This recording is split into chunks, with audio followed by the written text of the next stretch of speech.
Hello friends, welcome back to my channel Sonamoni kitchen. তো আজ আমি বানাবো বাড়িতে পারফেক্ট গায়া ঘি তৈরি করব। এখানে এই দেখো, দুধের সর তুলে তুলে রেখে দিয়েছিলাম 4-5 দিন ধরে। আমাদের কেনা দুধ 1 কেজি করে দুধ নেওয়া হয় প্রতিদিন, তার থেকেই 4-5 দিন তুলে তুলে এটা হয়েছে। এখন এটা ঘি বানিয়ে তোমাদের সাথে শেয়ার করব। এই যে বাটিতে প্রতিদিন সর তুলে রাখা আছে, এটা একটা বড় পাত্রের মধ্যে নিয়ে নেব। এই যে এইভাবে নিয়ে নিয়েছি, গ্লাস দিয়ে এইভাবে ননিটাকে ভালো করে মেখে মেখে নিতে হবে। আমি এখানে গ্লাস দিয়ে করছি, তোমরা হাত দিয়েও চটকায় নিতে পারো। যত ওইভাবে চটকায় মেখে নেবে তত ঘি ভালো হবে।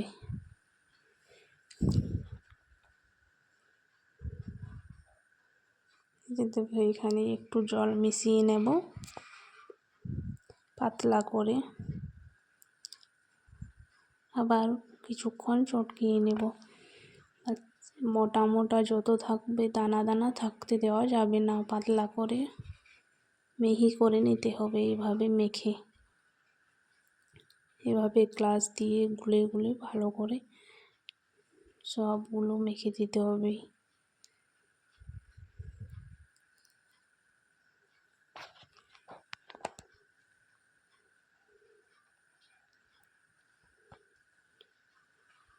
যে আমার সব অনেকক্ষণ 30 মিনিট পর্যন্ত মাখা হয়ে গেছে।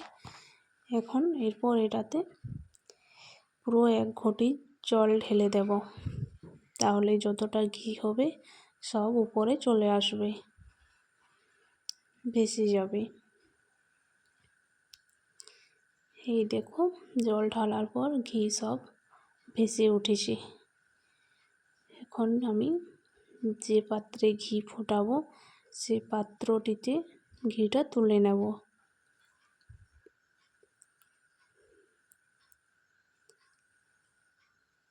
দেখো, জল তুলবো না, পুরো ননি মাখাটাকে তুলতে হবে। যে তোলা হয়ে গেছে, দেখো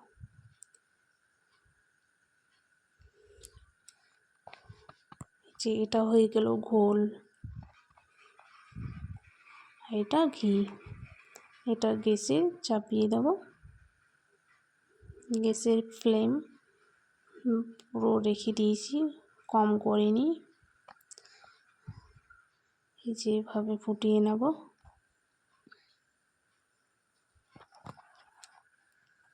কিছুক্ষণ ফুটানো হয়ে গেলে তারপর গ্যাসের ফ্লেম লো করে দেব। যে ফুটে ফুটে হলুদ বর্ণ হয়ে গেছে, দেখো। লো ফ্লেমে 30 মিনিট পর্যন্ত ফুটিয়ে নেব। এই যে গ্যাসের ফ্লেম এখন লো করে দিয়েছি, হালকা আছে, ঘি ফোটাতে হয় না হলে লেগে যাবে, ঘি ভালো হবে না। যে ফুটে ফুটে লাল লাল হয়ে এসছে, এখনও এটা তৈরি হয়নি, পুরো লাল হয়ে যাবে তখন তৈরি হয়ে যাবে। দেখো কতটা অনেক হয়ে গেছে।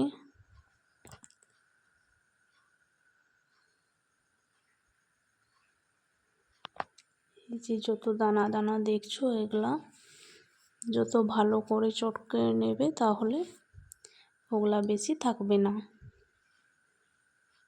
এগুলো ঘি দাঁড়া হয়ে যায়। এই যে পুরো লাল লাল হয়ে গেছে, দেখো।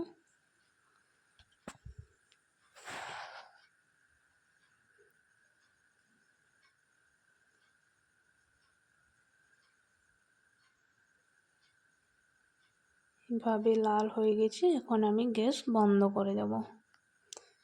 এই যে কিছুক্ষণ ঠান্ডা করতে রেখে দেবো, ব্যাস ঘি আমার রেডি। ফ্রেন্ডস, ঘি বানানোর রেসিপি তোমাদের যদি ভালো লাগে থাকে তাহলে একটা লাইক করে দেবে আর আমার চ্যানেলটাকে সাবস্ক্রাইব করে দেবে। তো কেউ যদি এখনও পর্যন্ত ঘি তৈরির রেসিপি জানো না, অবশ্যই দেখে বানাবে। Bye bye.